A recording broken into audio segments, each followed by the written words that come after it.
कांग्रेस जिंदाबाद। नमस्कार, मार्केट संवाद में आपका स्वागत है। इस समय हम नगर निगम झांसी में हैं और आप देख सकते हैं कि ये सफाई कर्मचारियों का धरना प्रदर्शन चल रहा है।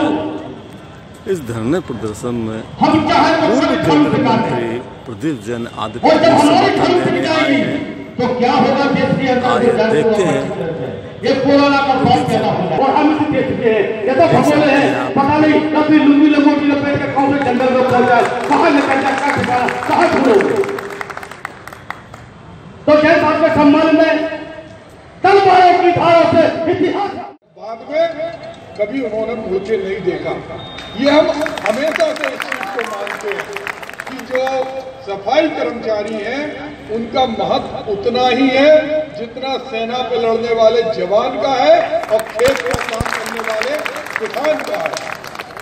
हम सब लोग जानते हैं कि हम सब में एक बराबर की आत्मा है, एक समानता है और ये समानता का हक हमें बाबा साहब भीमराव अंबेडकर ने दिया। आज इतना बुरा लगता है, हम देखते हैं कि झांसी नगर निगम बना, स्मार्ट सिटी के नाम पर हजारों करोड़ रुपए झांसी में आ रहे, लेकिन स्मार्ट कौन हो रहा? यहाँ के अधिकारी। कोई झांसी का आपने देखा कोई परिवर्तन हुआ हो? नहीं हुआ। लेकिन हाँ, अधिकारियों का परिवर्तन हुआ। अधिकारी आते हैं, एक खलियान समझ के यहाँ से खेती की फसल काट के चले जाते हैं। अगर नहीं जाते होते तो आज आपकी ये दुर्दशा नहीं होती। क्या कारण है कि मेरठ में जो संविदा पे लगे कर्मचारी हैं उनको 12,500 रुपए मिलते हैं, यहाँ के संविदा कर्मचारियों को क्यों नहीं मिलते? 1991 के बाद झांसी में हाउस टैक्स बढ़ा दिया, जिस पर 100 रुपए हाउस टैक्स लगता था उस पर 1,000 रुपए लगने लगा, लेकिन आपका वेतन नहीं बढ़ा। आपके जो 53 लोग दिवंगत हुए, शर्म आती है ऐसी नगर निगम पे कि उनका भी दर्जा शहीदों से कम नहीं है, क्योंकि अगर वो आपके घर की सफाई करते हैं, सड़कों की सफाई करते हैं तो उनका स्थान सर्वोपरि होना चाहिए। और अगर ऐसे में कोई बीमारी से ग्रसित होकर किसी की जान चली जाती है तो उसके मृतक आश्रित को कंपनसेशन देना, उसको नियुक्ति करना, ये नगर निगम प्रशासन की जिम्मेदारी है। उसके लिए और 24 सूत्री मांग है, चाहे आपकी ग्रेच्युटी की हो, चाहे आपकी फंड की हो, चाहे आपकी स्वास्थ्य सेवा की हो। हम देखते हैं पूरे देश के अंदर एक ड्रामा चल रहा है। एक कार्ड दे देते हैं कि इससे आदमी अगर कोई बीमार है, गरीब आदमी है तो उसका इलाज कराया जाएगा। क्या कारण है कि आपके 4 पर्व मैं नगर आयुक्त से कहना चाहता हूं, श्रमिक कानून के अंतर्गत नगर निगम की जिम्मेदारी है, उनकी जिम्मेदारी है कि जो व्यक्ति गंभीर बीमारियों से ग्रसित है वो कोई भीख नहीं मांग रहा है, खैरात नहीं मांग रहा है, वो उनका हक है। आपको उनका इलाज कराना पड़ेगा। आपको जो हमारे 2 तरह की हम जानते हैं प्रदेश में सरकार आने जाने वाली चीज है। चुनाव भी लोग जीतते हैं, हारते हैं, उससे कोई बहुत बड़ा फर्क नहीं पड़ता। हमारे यहाँ के जितने भी जनप्रतिनिधि हैं भारतीय जनता पार्टी के लोग, वो भी कान खोल के सुन लें। उन्हें इस चीज का एहसास रहना चाहिए कि जीत और हार आम आदमी के वोटों से होती है। और मैं ये बात मानता हूँ, मैं 3 चुनाव जीता और मैंने देखा कि वाल्मीकि समाज का जब भी आशीर्वाद मिला तो दुनिया की कोई ताकत कमजोर नहीं होने देना चाहती। मैं अपने सभी जनप्रतिनिधि जो वर्तमान में हैं उनसे आग्रह करूंगा कि जिस तरह वो उदासीन बन के अपने घरों में बैठे हैं, उनकी जिम्मेदारी है कि वो इनकी ठंड में कुकड़ते हुए लोग बैठे हैं, कोई बीमार पड़ जाए, किसी को कुछ हो जाए, उसके जिम्मेदार वो नेता होंगे।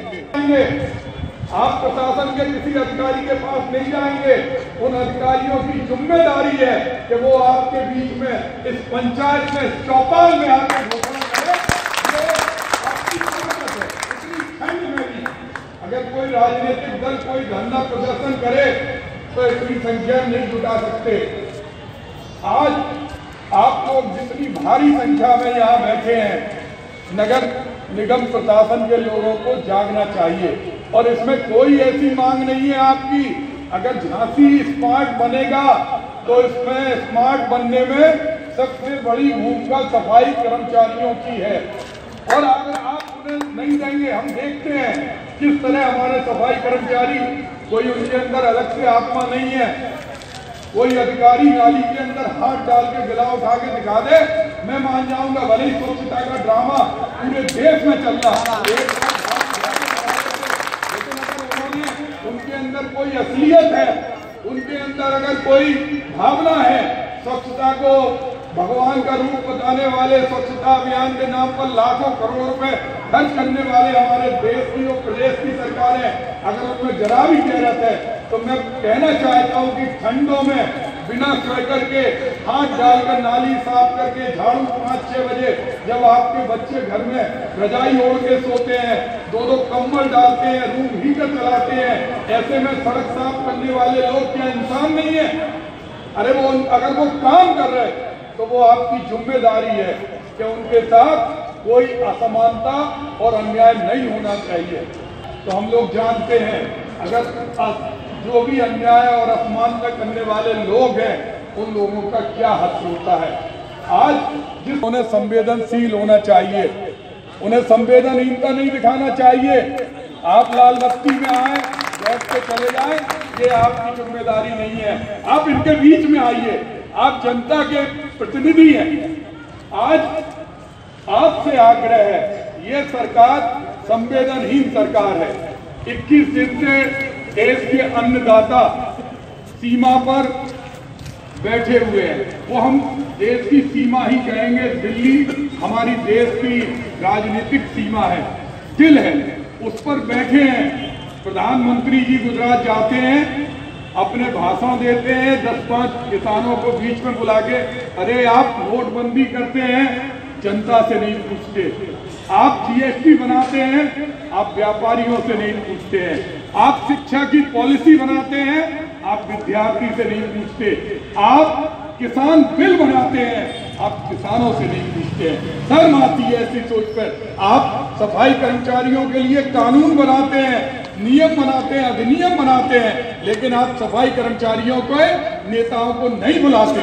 आप नहीं बुलाते कि सॉलिड वेस्ट परियोजना में, वेस्ट मैनेजमेंट परियोजना में इनके हित कैसे सुरक्षित रहे।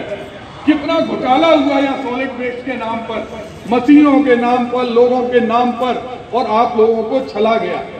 लेकिन हम झांसी वासी हैं, हमारी रगों में इस बुंदेली माटी का रक्त प्रवाह कर रहा है। हमारे शरीर के अंदर जो रक्त है वो इसी माटी के जर्रे जर्रे से आया है।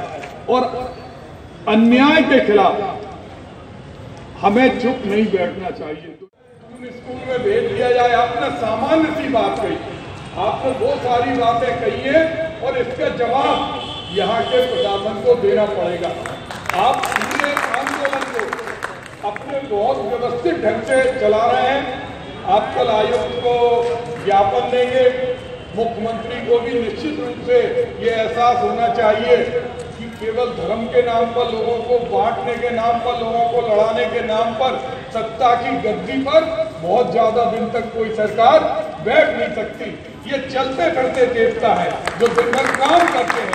अगर आपने इनकी आवाज नकारी, और मुझे उस दिन भी बहुत अच्छा लगा था कि आपकी मर्यादा पुरुषोत्तम राम का मंदिर बनना, तो भगवान वाल्मीकि जी का भी एक मंदिर बनना चाहिए।